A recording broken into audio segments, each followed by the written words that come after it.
नमस्कार दोस्तों। एट गुरुकुल के ऑनलाइन प्लेटफॉर्म पर आप सबका स्वागत है। देखिए, आज जो है 14वां दिन है, हमारा क्लाइमेटोलॉजी का चौथा दिन है। और अब थोड़ा सा ना, चूंकि बहुत सारे कमेंट आ रहे हैं और ये अभी लाइबल भी है क्योंकि एग्जाम पास आ रहे हैं, तो इस श्रृंखला को मैं जल्दी जल्दी खत्म करने की कोशिश करूंगा। दूसरा, जो वीडियो की लेंथ थोड़ा सा मैं एक्सप्लेन करने लग जाता हूँ, जो छोटे छोटे कॉन्सेप्ट्स हैं, अगर आप पहले की वीडियो देखेंगे तो मैं जो है बिटवीन द लाइंस पढ़ाने की कोशिश करता हूँ कि जैसे जो छोटे छोटे कॉन्सेप्ट मिलते चले उनको ऑन द स्पॉट मैं फिनिश करता चलूँ, मैं उनको समझाता चलूँ। तो थोड़ी सी क्या है कि अब चूंकि जल्दी है तो ये चीजें मैं थोड़ा थोड़ा अवॉइड करूंगा। और अब प्रयास और प्राथमिकता ये रहेगी कि ये जो प्रोग्राम है उसको जल्दी से खत्म किया जाए। उम्मीद करता हूं कि जो बेसिक कॉन्सेप्ट्स है ना वो आपको समझ में आया होगा। अगर फिर भी आपको कुछ रह गया हो या ना समझ में आया हो तो आप कमेंट बॉक्स में इसको कमेंट कर दीजिएगा। मैं व्यक्तिगत रूप से आपको समझा दूंगा वहां पर कमेंट बॉक्स में। लेकिन अब चूंकि कुछ बच्चे भी कमेंट कर रहे हैं कि सर थोड़ा सा जल्दी प्रोग्राम को चलाइए, और मुझे भी लग रहा है कि अब 22-25 मिनट की क्लास जो है ये थोड़ी सी लेंदी हो जा रही है। हालांकि वो एनरिचिंग क्लास है और उसमें सारी चीजें मैं कोशिश कर रहा हूँ कि कुछ भी ना छोड़ूं, कॉन्सेप्ट से लेके आंसर राइटिंग की जो टेक्निक्स हैं, कीवर्ड है, कुछ भी नहीं छोड़ रहा हूँ। प्रयास करूंगा कि अब इसको जल्दी फिनिश करूं, तो आप लोग इसको प्लीज बेयर करिएगा। 14वें दिन का हमारा प्रश्न था, पृथ्वी पर वायुदाब पेटियों यानी कि एटमॉस्फेरिक प्रेशर बेल्ट और उनसे संबद्ध पवनों के वैश्विक वितरण प्रतिरूप की विवेचना कीजिए। ठीक है, ये हमारा प्रश्न है। अब सबसे पहले हम क्या करते हैं, सृजन में प्रश्न के पार्ट देखते हैं। पार्ट्स की बात करें तो हमारे जो है पहला पार्ट ये हो गया, पृथ्वी पर वायुदाब पेटियों और उनसे संबद्ध पवनों के वैश्विक वितरण पर। देखो, टेक्निकली हमारे 3 पार्ट हैं इस क्वेश्चन में। पहले तो हमारा एटमॉस्फेरिक प्रेशर बेल्ट के बारे में पूछ लिया, और उनसे संबद्ध पवनों के बारे में पूछ लिया, और उनके वैश्विक वितरण के बारे में पूछ लिया है। तो हमारे इंट्रोडक्शन में हमको ये स्पष्ट हो गया कि हमको 3 पार्ट को एड्रेस करने हैं। अब हम इंट्रोडक्शन पे चलते हैं। ठीक है, अब पहले पार्ट को एड्रेस करते हैं।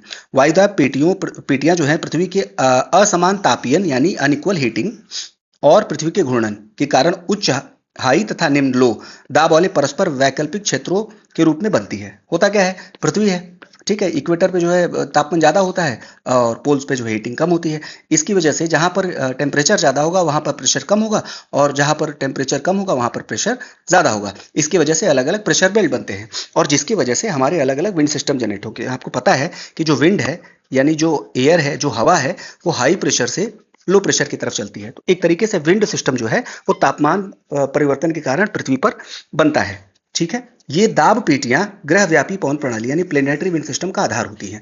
अब जब पृथ्वी पर हमारे अलग अलग टेम्परेचर की वजह से अलग अलग प्रेशर हो गए, तो वहां पर अलग अलग प्लेनेटरी विंड डेवलप होते हैं। ठीक है, एक विंड सिस्टम डेवलप होती है, और जो कि प्लेनेटरी विंड होती है, ये वैश्विक वायु संचलन यानी ग्लोबल सर्कुलेशन, मौसम एवं जलवायु को नियंत्रित करती है। ठीक है, क्या ये जो दाब पेटियां हैं, दाब पेटियां कैसे बनती है, प्रेशर डिफरेंस की वजह से। ठीक है, प्रेशर डिफरेंस कैसे होता है, टेम्परेचर डिफरेंस की वजह से। ठीक है, और ये दाब पेटियां क्या कंट्रोल करती है, वैश्विक वायु संचलन, मौसम और जलवायु को भी नियंत्रित करती हैं। इनका मौसमी स्थानांतरण सूर्य के कर्क और मकर रेखा के बीच दिखाई देने वाली गतिमानता यानी अपेरेंट मूवमेंट के अनुरूप होता है। अब ये जो दाब पेटियां बनती हैं, ठीक है, दाब पेटियां जो है मौसमी रूप से परिसंचरण भी करती हैं, मतलब ये मूव भी करती हैं according to the season, according to movement of sun और अपेरेंट मूवमेंट ऑफ सन। मतलब जो हमारे सूर्य का मूवमेंट होता है, जिसको अपेरेंट मूवमेंट कहते हैं, गतिमानता, उसके अनुसार ये दाब पेटियां खिसकती भी रहती हैं। ठीक है, अब आते हैं हम अपने दूसरे प्रश्न के पार्ट पर, बॉडी पे। बॉडी को हम देंगे 60% एरिया, आपको दिमाग में रखना है। ठीक, पहला पार्ट ये है, वायुदाब पेटियों का वितरण, distribution of atmospheric pressure belt, जैसे यहाँ पर पूछा है। ठीक है, सब वैश्विक वितरण की बात की है, हैं? अब हम ये वाला पार्ट एक्सप्लेन करेंगे, या तो हम पहले ये पार्ट एक्सप्लेन कर देते हैं। देखिए, क्योंकि पहले क्या पूछा था, यहाँ पर थोड़ा सा चेंज हो गया है।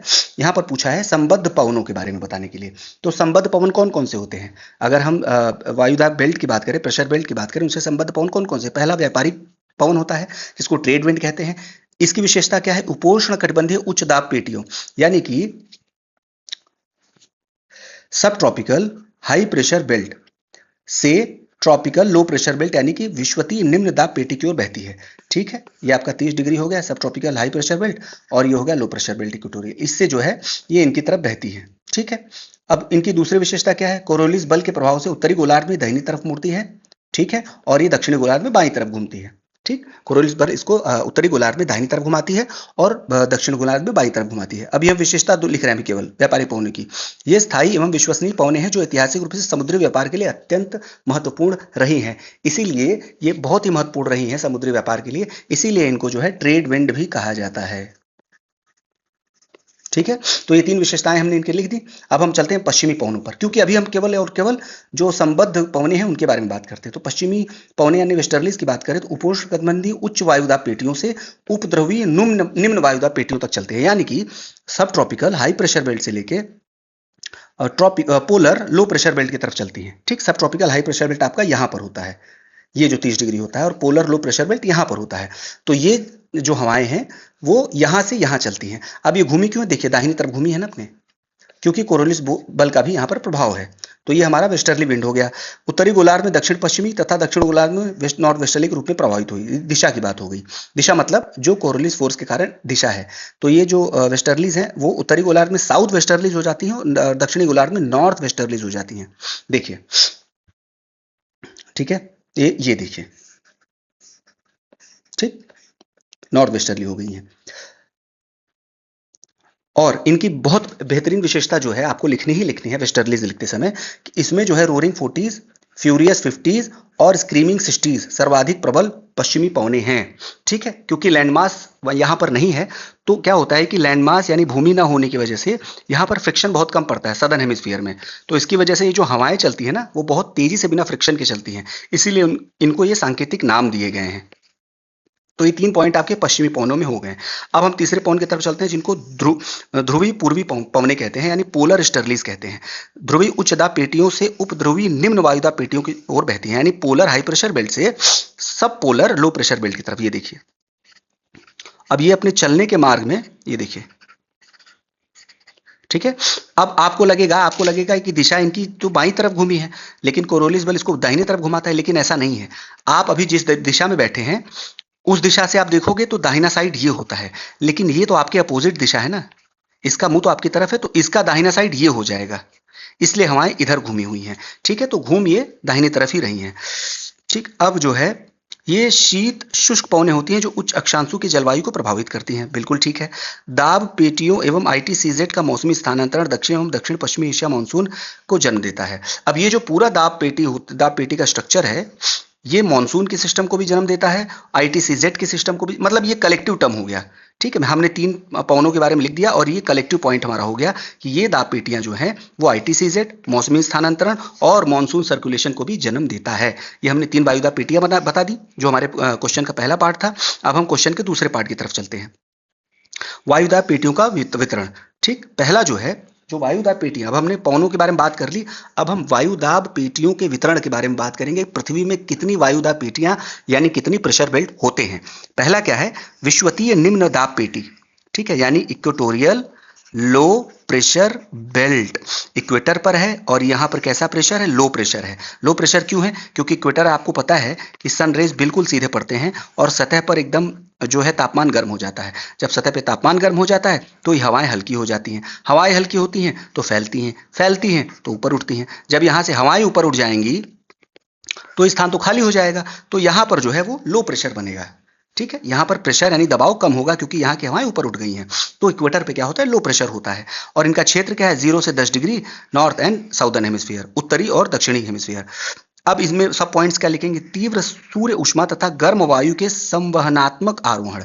क्या होता है, जैसे हमने बताया कि तीव्र सूर्य उष्मा और गर्म वायु के संवहनात्मक आरोहण, ये जो ऊपर उठने की परिघटना होती है ना वायु की, हल्की गर्म होके हल्की होके ऊपर उठना, इसको संवहन हवाएं बोलती हैं, संवहन धाराएं बोलती हैं। तो आप यहाँ पर देखिए ज्योग्राफिकल टर्म, तीव्र सूर्य उष्मा तथा गर्म वायु के संवहनात्मक आरोहण यानी कन्वेक्शनल अपलिफ्ट के कारण ये जो बेल्ट का निर्माण होता है जो कि लो प्रेशर बेल्ट होता है। ठीक है, निम्न दाब शांति तथा तीव्र संवहनात्मक वर्षा की विशेषता होती है। देखो मैंने बता दिया कि आपको इस पूरे बेल्ट में निम्न दाब होता है क्योंकि हवा जो ऊपर उठ जाती है। डोल्ड्रम क्या होते हैं, डोल्ड्रम जोन्स होते हैं। ठीक, इक्वेटर के 5 degree north 5 degree south hemisphere के बीच में ऐसे जोन्स होते हैं जहां पर हॉरिजॉन्टल विंड बहुत धीमी होती है। ठीक, हॉरिजॉन्टल विंड यहाँ पर बहुत धीमे चलती है, बहुत मंद यहाँ पर गति से हॉरिजॉन्टल हवाएं चलती हैं। इसका कारण अभी मैं बताता हूं, क्योंकि यहाँ पर इस जोन में हॉरिजॉन्टल हवाएं धीरे क्यों चलती हैं, क्योंकि इस जोन में ITCZ का निर्माण होता है। अब ITCZ क्या होता है, देखिए ITCZ और डोल्ड्रम दोनों एक दूसरे से जुड़े हुए हैं। ITCZ क्या है, ये सपोज करो आपका इक्वेटर है। ठीक है, और ये आपके 30 डिग्री नॉर्थ और साउथ है। आपको पता है कि देखिए आप यहां समझिए, यहां समझिए। ठीक, ये आपका इक्वेटर है। ओके, अब यहाँ से जो है ये ट्रॉपिकल ईस्टर्लीज आपका यहाँ से आ रहा है और ये ट्रॉपिकल ईस्टर्लीज आपका साउथ हेमिस्फीयर से आ रहा है। ठीक, अब क्या होते हैं जब ये दोनों हवाएं आते हैं तो दोनों कन्वर्ज करते हैं, आपस में मिल जाते हैं। ठीक है, इसीलिए कन्वर्जेंस जोन इंटरट्रॉपिकल, यानी ट्रॉपिक के अंदर कोई कन्वर्जेंस जोन बन रहा है। किसका कन्वर्जेंस जोन? दोनों ट्रेड विंड का, यानी दोनों ईस्टर्ली विंड का। तो कन्वर्ज होने के बाद क्या होती है, यहाँ पर जो जो भी हवाएं होती हैं, ठीक है, वो सेंटर में आती हैं। जितनी भी हवाएं होती हैं वो दोनों तरफ से संकुचित होकर, ये कुछ हवाओं को ये विंड, कुछ हवाओं को ये विंड संकुचित करके यहाँ पर इस बेल्ट में ले आता है। अब आपको पता है कि यहाँ पर क्या परिघटना होती है, यहाँ पर जो है हवाएं ऊपर उठती हैं। तो ये जो दोनों हवाएं, जो संपूर्ण हवाएं हैं, वो कन्वेक्शनल करंट के रूप में ऊपर की तरफ उठने लगती हैं। ठीक है, इस जोन में हवाएं जो हैं वो ऊपर की तरफ उठती हैं। जितनी भी सारी हवाएं होती हैं, यहाँ से भी और यहाँ की जो हवाएं होती हैं, वो ऊपर की तरफ हवाएं उठने लगती हैं। यहाँ पर कन्वेक्शनल करंट यानी संवहनी धाराएं बहुत तीव्र होती हैं। ठीक है, जिससे क्या होता है कि जो यहाँ पर ये वाले हॉरिजॉन्टल विंड है, क्षैतिज पवन जो जमीन पे चलते हैं, वो बहुत मंद हो जाते हैं, बहुत धीमे हो जाते हैं। ठीक है, क्यों? क्योंकि कन्वेक्शनल करंट ऊपर उठने वाले विंड तो बहुत तेज है ना यहाँ, तो इसी वजह से जमीन पे चलने वाली हवाएं बहुत कम बसती हैं। तो इसी पूरे बेल्ट को, इसी पूरे रीजन को जहां पर सतह पर चलने वाली हवाएं बहुत मंद होती हैं, इनको डोल्ड्रम कहते हैं। ठीक है, तो आपको समझ में आया कि किस तरीके से डोल्ड्रम का निर्माण होता है आईटीसीजेड की वजह से। ठीक है, और ये हम लिखेंगे, ये हम कहां पर पॉइंट अपना लिखेंगे, ये हम लिखेंगे आपके विश्वतीय निम्न दाब पेटी में, यानी ट्रॉपिकल लो प्रेशर बेल्ट में। अब हम दूसरे बेल्ट की तरफ चलते हैं, उपोष्ण कटिबंधीय उच्च वायुदाब पेटी। ठीक है, यानी सब ट्रॉपिकल हाई प्रेशर बेल्ट। ये कहां पर बनता है? सब ट्रॉपिकल पे। कैसा होता है? हाई प्रेशर बेल्ट होता है। हाई प्रेशर बेल्ट कैसे बनता है भाई? क्या होता है कि जब ये हवाएं जो है ऊपर उठती हैं, मैंने आपको बताया, तो ये दोनों तरफ फैलती हैं। ये नॉर्थ में भी जाती हैं ऊपर उठ के, यानी मतलब ट्रोपोस्फियर पे जैसे हवाएं पहुंचती हैं, समझो ये सतह है, और जैसे ही ये ट्रोपोस्फियर पहुंचती हैं, कुछ हवाएं इधर की तरफ जाती हैं और कुछ हवाएं इस तरफ जाती हैं। अब जैसे जाती हैं तो ये चूंकि पोल के पास जाती है ना, यहाँ से जा रही हैं और यहाँ से जा रही हैं, तो ये पोल के पास जाती हैं, और जैसे ही पोल के पास जाती हैं ये ठंडी होती जाती है, ठंडी होती जाती है, ठंडी होती जाती है। और आपको पता है जब कोई हवा ठंडी होती है तो क्या होता है, वो नीचे उतरती है, ऊपर नहीं चढ़ पाती क्योंकि भारी हो गई है। अब उसको नीचे उतरना है, तो भाई वो नीचे कहाँ उतरेगी? वो ऐसी जगह की तलाश करेगी, क्योंकि अब यहाँ पर चूंकि बहुत भारी हो गई तो हाई प्रेशर बेल्ट हो गया, यहाँ पर बहुत हाई प्रेशर बेल्ट हो गया, तो वो ऐसी जगह की तलाश करेगी जहां पर सतह पर लो प्रेशर, सतह पर हाई प्रेशर बेल्ट, देखो जहां पर लो प्रेशर बेल्ट बना हुआ है। अब देखो, अभी ये परमानेंट मैं हाई प्रेशर बेल्ट की बात नहीं कर रहा हूं, अब यहाँ पर टेम्पोररी लो प्रेशर बेल्ट कैसे बनता है? क्योंकि जब ट्रॉपिक से हवाएं ऊपर उठती हैं, ठीक है, सतह की हवाएं ऊपर उठ गई, तो यहाँ पर खाली जगह बचती है। तो जो सब ट्रॉपिक वाले एरियाज होते हैं 30 डिग्री के, यहाँ की हवाएं जो है इनको भरने का प्रयास करती हैं, लगातार चलती हैं ये ईस्टर्ली के रूप में।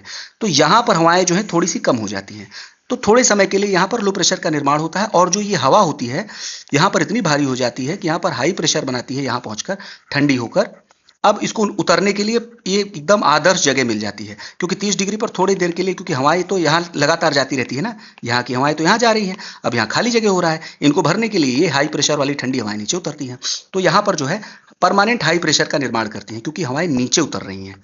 सही, ठीक है, तो हमारा अब ये समझ में आ गया सब ट्रॉपिकल हाई प्रेशर बेल्ट कैसे बनता है, क्योंकि जो हमारे इक्वेटर से हवाएं चलकर पोल की तरफ जा रही हैं वो यहाँ पर नीचे उतर रही हैं।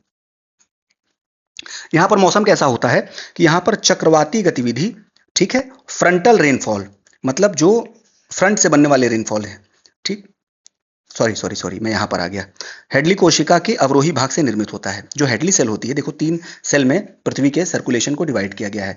इक्वेटर से लेकर 30 डिग्री तक चलने वाले को हम हेडली कहते हैं, फिर 30 से 60 डिग्री को फेरल कहते हैं, और 60 से 90 वाले को पोलर कहते हैं। तो हमारे 3 प्रकार के सर्कुलेशन डिवाइड किए। तो हेडली सेल का जो उतरने वाला अंग है ना, वहां से इस जोन का निर्माण होता है। इसकी विशेषता क्या होती है? शुष्क, ठीक, और शुष्क वायु तथा निर्मल आकाश इसकी विशेषता होती है। शुष्क वायु क्यों होती है? क्योंकि हवाएं नीचे ऊपर नहीं चढ़ रही होती कि आपको वर्षा दिलाएगी, ये हवाएं 30 डिग्री से नीचे उतरती हैं। निर्मल आकाश, जब हवा नीचे उतर रही है, हवा ऊपर ही नहीं चढ़ रही है, तो भाई बादल कैसे बनेंगे? तो निर्मल आकाश होता है, यहाँ पर बारिश नहीं होती है। इसी वजह से जो दुनिया के तमाम माउंटेन जो डिजर्ट हैं वो इस एरिया में पाए जाते हैं, चाहे वो सहारा हो, अरेबियन हो, ऑस्ट्रेलियन डिजर्ट हो, क्योंकि यहाँ पर शुष्क वायु और स्थिर वायु और शुष्क वायु और निर्मल आकाश मिलता है।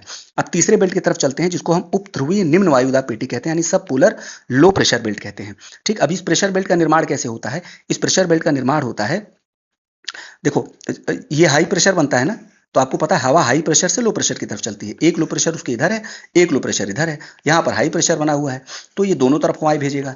ठीक, तो एक गर्म हवा यहाँ से आ रही है और हाई प्रेशर यहाँ पर है ठंडी की वजह से, एक ठंडी हवा यहाँ पर आ रही है। तो क्या होगा, ये दोनों हवाएं आपस में कन्वर्ज करेंगी। ये ठंडी हवा, ये गर्म हवा, ये ठंडी हवा, ये गर्म हवा, ये ठंडी हवा, ये गर्म हवा, दोनों तरफ से स्लो प्रेशर पर आ रही है। अब क्या होता है कि जो ठंडी हवा है वो गर्म हवा को ऊपर उठाती है, समझ रहे हैं? तो ठंडी हवा है वो हवाओं को ऊपर उठाने लगती है। ठीक है, तो जब हवाएं ऊपर यहाँ से उठती है तो यहाँ पर लो प्रेशर बेल्ट का निर्माण होता है। और ये जो है हीटिंग की वजह से, ये पृथ्वी के डायनेमिक रीजन की वजह से होता है।